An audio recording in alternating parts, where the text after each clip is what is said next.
The parents of Springwood, however, were less than inclined to follow suit. The good folks of Springwood formed an old-fashioned vigilante mob, trapping Fred and soaking him in gasoline before lighting him on fire. Little did they know that, as they watched the building burn to the ground, Kruger was being approached by dream demons. These supernatural entities offered Kruger the opportunity to carry on his sadistic ways indefinitely as their otherworldly antagonistic agent. We know what you want. Of course you do. And you shall be forever. Kruger became a denizen of the dream realm, a plane of existence where human subconscious thought takes place. While there, he had the ability to manipulate reality and affect unconscious humans. As long as he was still remembered and feared in the real world, his control over the dream world seemed just about unlimited. He could change his shape, move objects telepathically, and warp the physical manifestations of dreamers. Additionally, any damage that Freddy caused in a dream also happened in the real world. Blended into a geyser of blood and viscera in your nightmare, your parents are in for a double dose of tragedy as your death goes unexplained, and then never to resell your otherwise lightly used mattress.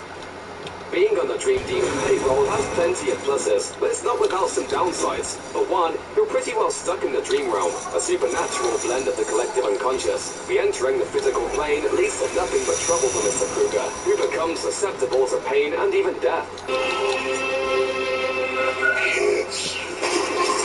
In the meantime, life in the dream realm can be every bit as frustrating. Generally speaking, Freddy can only consume the souls of the residents of Springwood, barring outside intervention.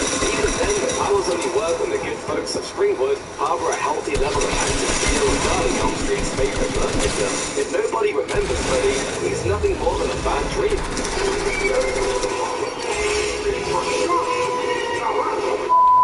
13 years after his unholy baptism by fire, Freddy made his first known appearance in the form we've all come to know and perceive over in A Nightmare on Elm Street. With his sick imagery of Nice. Springwood. With vengeance for his death and skullduggery in his heart, he got down to the business of gruesome child killing. The first to go was Tina, who started off the story proper with a bad dream about a disfigured, claw-handed man pursuing her through a boiler room. Tina made the age-old mistake of being a romantically active teenager in a horror film, and she paid for it in the form of a dream-world glove-slashing. Freddy would go on to drop Rod, Tina's boyfriend, with a swift strangulation, as well as Glenn, our hero Nancy's beau. Nancy, meanwhile, managed to beat back the nefarious killer, using nothing but her wit and her will. I take back every energy I gave you. You're nothing. Or did she? At the end of the film, she certainly seemed to lose out while Kruger played evil Knight Rider. If the ending of A Nightmare on Elm Street was strange, the entirety of A Nightmare on Elm Street 2, Freddy's Revenge, was on a whole different level. The rules that had held sway in the first film disappeared, and Freddy became a little less dream monster, and for one brief entry in the franchise, a little more of a metaphor for repressed romantic feelings between teenage boys. Something is trying to get inside my body. Yeah, she's female and she's waiting for you in the cabana. And you want to sleep with me? The main character, Jesse, was an adolescent boy who moved into Nancy's old house on Elm Street. Rather than haunting the kid's dreams, Kruger would straight up possess the lad, eventually taking over his body and physically manifesting in his burned-up form. The forces of something eventually won the day, and Freddy was sent back to the unconscious realm. It's certainly a cult classic, but not necessarily a classic. Freddy was back to his old shenanigans in A Nightmare on Elm Street. All of the children of Elm Street... Shake him down, shake him down, shake him down. With the survivors living together in an asylum. Only there was a twist. The residents of the asylum were brought together by none other than Nancy Thompson from the first movie, now working in the hospital while researching dreams for graduate school. One of the patients, young Kristen Parker, had the ability to pull other people into her dreams, but the folks inside were granted superpowers.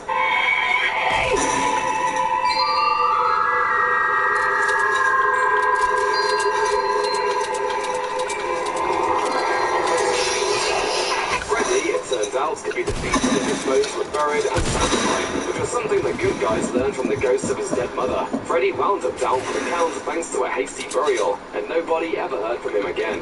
Only they did. A Nightmare on Elm Street 4, The Dream Master, saw Freddy return in his Nightmare on Elm Street sequel, 22. Here, he bounced Shake him down, Nerd. Shake him down, shake him down, shake him down.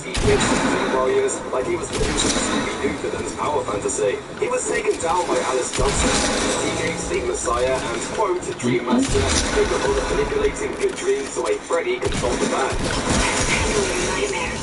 My mom taught me when I was... Dude, which gun am I better with? Do you want this blue tack? You're the Dream Master. But you can't keep a good son of 100 maniacs down. Do you want that? Freddy, confusingly, birthed himself from the spirit of his dead mother in the 5th film, The Dream Child. He then tried possessing Alice's unborn baby, but he wound up reverting back to infancy and was reabsorbed by his ghost mom. All of which brings us to Freddy's Dead, the final nightmare. Set years after the previous films in a fifth canon as a future where Freddy finally achieved his goals, the movie takes place in a Springwood devoid of youth thanks to the knife-handed maniac. By the time the credits rolled, Freddy was reunited with his long-lost daughter, who pulled him into the physical world and gave him a thorough stabbing, sending Krueger to hell once and for all. Ish. These days, any brand-friendly fictional character worth their salt has been revamped, rebooted, and reimagined at least half a dozen times. Freddy Krueger managed to get a head start on the trend with the decidedly bananas Wes Craven's New Nightmare. Released in 1994, back when fourth walls were still considered to be generally load-bearing, New Nightmare posited that an embodiment of evil could be contained within the essence of a fictional character, and that the concept of Freddy Krueger had become the home of one such entity. Within the film, this supernatural force the fictional world, wreaking havoc on the production of a proposed... Don't finish him, don't finish him, don't finish him, don't finish him. Oh, he's there.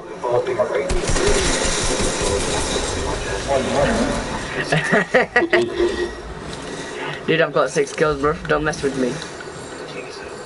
Bonkers? Totally. And maybe a little less relatable than the relatively straightforward agent of ancient nightmare demons audiences have become accustomed to. Dude, get in. Monster is only as good as its over-the-top smackdowns, and Freddy Krueger has a decent history of crossing the hill with fictional creatures. That was a good trick shot there, dude. Freddy versus Jason, the critic and long-awaited cross-promotional extravaganza. If things went just a little bit differently, I would have had a whole new fight in this little Levi fans. According to the screenwriters on Freddy vs. Jason, one of the scrapped over rights issues, the whole crew pasted and held together, being taunted by Pinhead of the Hellraiser series. Including the fans who felt like they were being squashed by the crossover, a sequel there you go, there's your free ammo. Later, and it added one thing that can mathematically only improve on as a product sprinkled in liberally. Bruce Campbell. The 2007 Wow, that easily, mate. Freddy vs. Jason vs. Ash is difficult not to love. I was from the self-aware. I don't know which one to go for because I'm sick of the pumps. In the dark age of Gritty, all received reboots. Below, there was 2010's A Nightmare on Elm Street. Jumping in at the tail end of a couple of years when superheroes weren't quite 100% viable money-printing machines, and nostalgia still seemed like the Hollywood. Where's that kid? The Nightmare on Elm Street reboot had all of the hallmarks of its time. Heavily colored filtered, devoid of... I heard shooting. And starring a lead actor who was probably too good for the material. It spoke its truth. Hey, it seemed to say to the world, what if Freddy Krueger, generally the only person in these movies who seems to be having a good time, was just gross and creepy and looked like a girl from Fallout 3? How's this for a wet dream? Dude, I'll get him. I wanna get a high to go.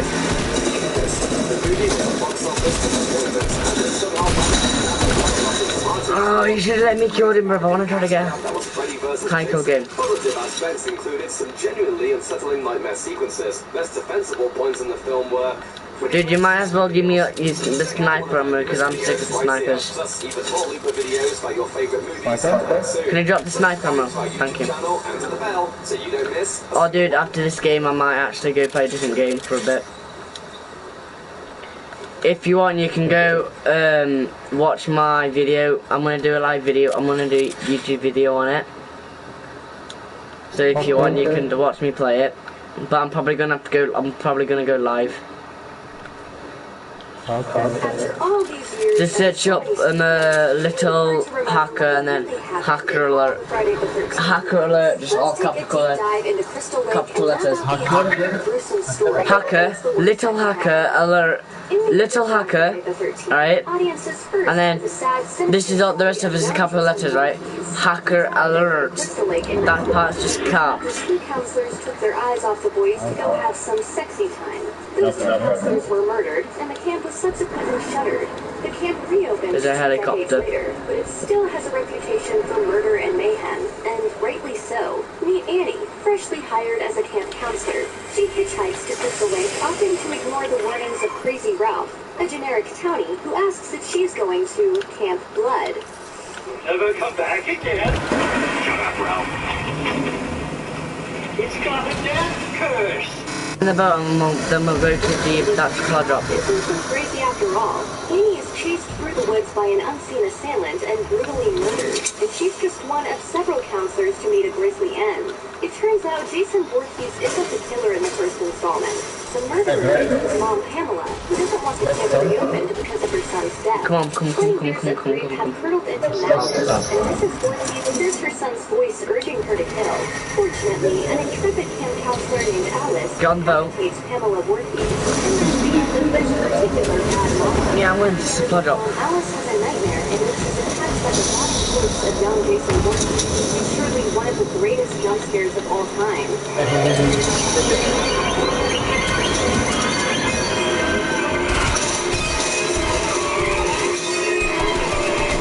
Alice swears it wasn't a dream, but police say they never found a body. Strange, Oh, dude, I was gonna try to. the first film. We learned that Alice is. Give me that sniper, give me the sniper, give me the sniper, sniper. Little did she know that Jason is still alive, and he's been living out in the woods. Jason tracks down Alice and. Don't grab that sniper, don't grab that sniper. I'm trying to move the helicopter, move the helicopter. As you might already know, Jason's trademark hockey mask doesn't make an appearance until the third installment of the franchise. Instead, we get Zach Claus Jason, and here's how that plays out.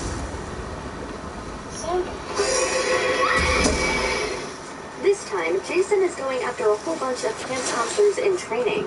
Great to have you all here at our new counselor training center. Clearly the legend of Jason Voorhees. I've got 6 kills, bro. Which we learned during a bone-chilling exposition dump, courtesy of head counselor Paul. I'm going to get it to you straight about Jason. His body was never recovered from the lake after he drowned. Jason does what he does best, using a variety of weapons, including a hammer, a spear, and a machete. He dispassionately stalks and murders camp counselors, until only Ginny is left. She eventually finds Jason's shrine to his mom, with her decapitated head front and center. To defeat Jason, Ginny pretends to be Pamela Voorhees by putting on her old pullover and stealing her hairstyle. He doesn't fall for it, because who would? It's all done, Jason. Can you don't roll, Mommies, please? To decompress. She soon learns that a cute little dog named Muffin survived the whole ordeal. Friday the 13th Part 3 is distinguished by 2 major game changers. It's the first time Jason shows off his iconic hockey mask, and it's the first entry in which he isn't expressly terrorizing a campground. Meet Chris. Years before, she was attacked by a masked figure in the woods near her home on Crystal Lake. Chris tried to confront her trauma by returning to the scene, hoping it will help her to heal.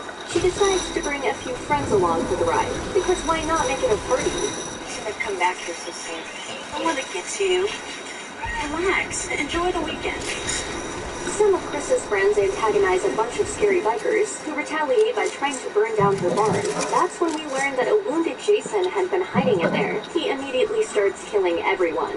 In their final confrontation, Jason reveals his face to Chris, and it turns out he's the one who stalked her all those years ago. She finally dispatches him with an axe to the head. And here's an interesting factoid for you. The 1982 film was originally released in 3D like several other horror sequels, including Did you even finish the rest of that thing? and the satanic Snake Fest Amityville 3D.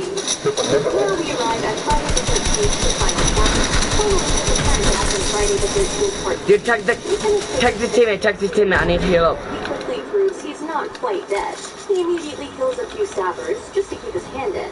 Soon enough, Crystal Lake beckons, and Jason, much like Lassie, makes his way back home. The final chapter introduces audiences to Tommy, played by Corey Feldman, and his sister Trish, played by Kimberly Beck. They're both visiting their Crystal Lake summer home. They soon meet a rowdy group of high schoolers hanging out in a neighborhood. Tommy is a quirky kid obsessed with monster creatures, and he even makes his own monster masks, as you can see. Jason's killing spree inevitably brings him to Tommy and Trish's house, and the Dude, get him! knows about Jason Voorhees. Get him, please! The masked killer of himself at a young age.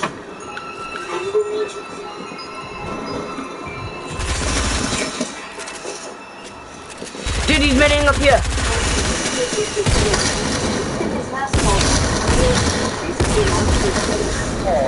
What?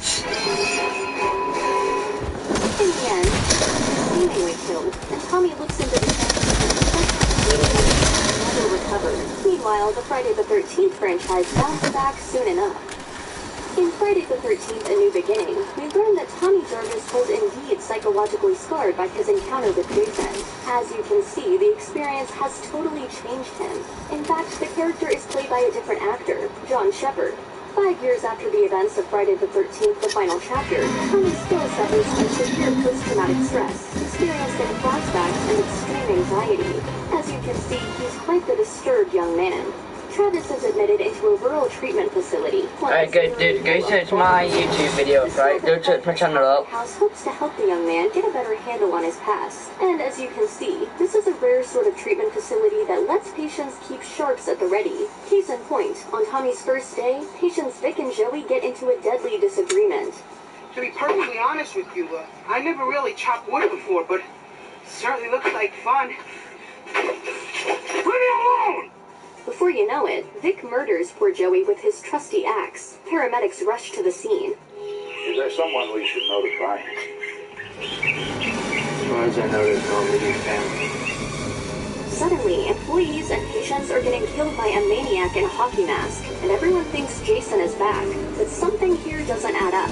For one thing, the killer's hockey mask has blue stripes instead of Jason's signature red. Could this be a clue that the killer isn't who he appears to be? Could troubled Tommy be the culprit? We eventually learn that Roy, one of the paramedics that collected poor Joey's corpse, was secretly the boy's father. Turns out Roy had a psychotic break after his son's death and decided to become a professional copycat killer.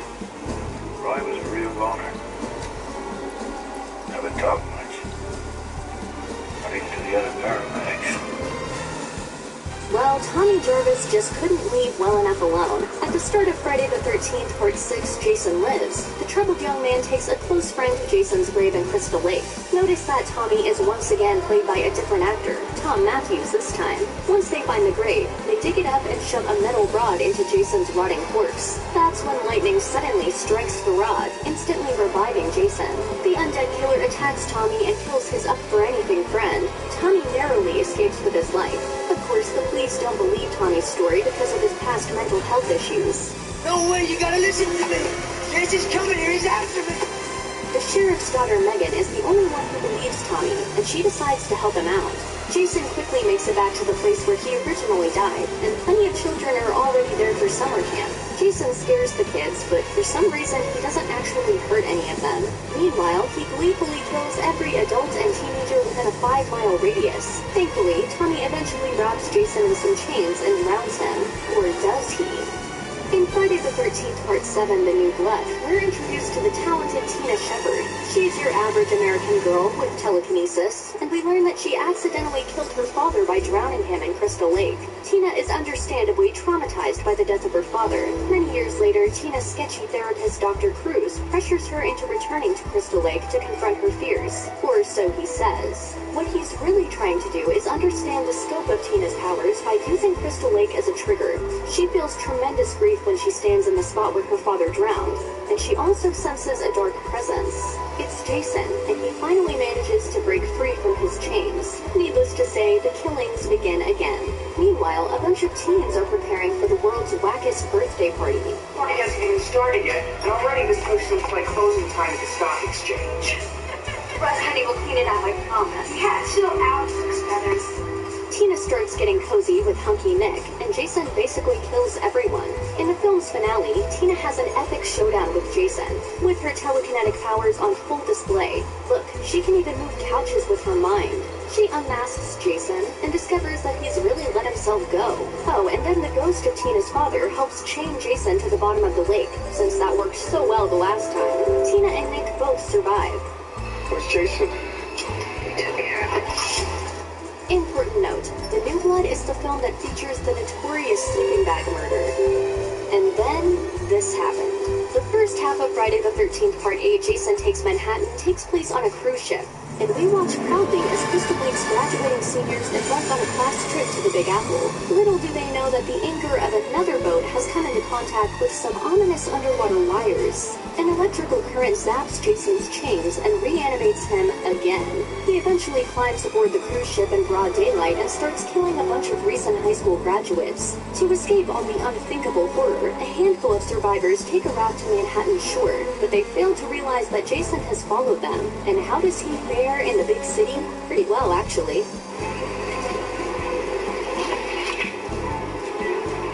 No, man, it's cool. It's cool, man. It's cool.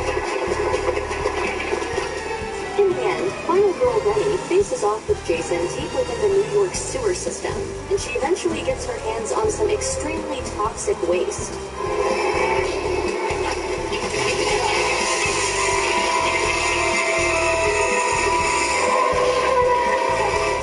The film ends with Jason getting hammered by even more toxic gunk, which presumably kills him. In the final scene, Rennie enjoys New York with her boyfriend Sean and cute little dog Toby. Jason Goes to Hell the Final Friday isn't the final entry in the series, but it's quite possibly the weirdest. The trouble begins when the FBI intercepts Jason on his way back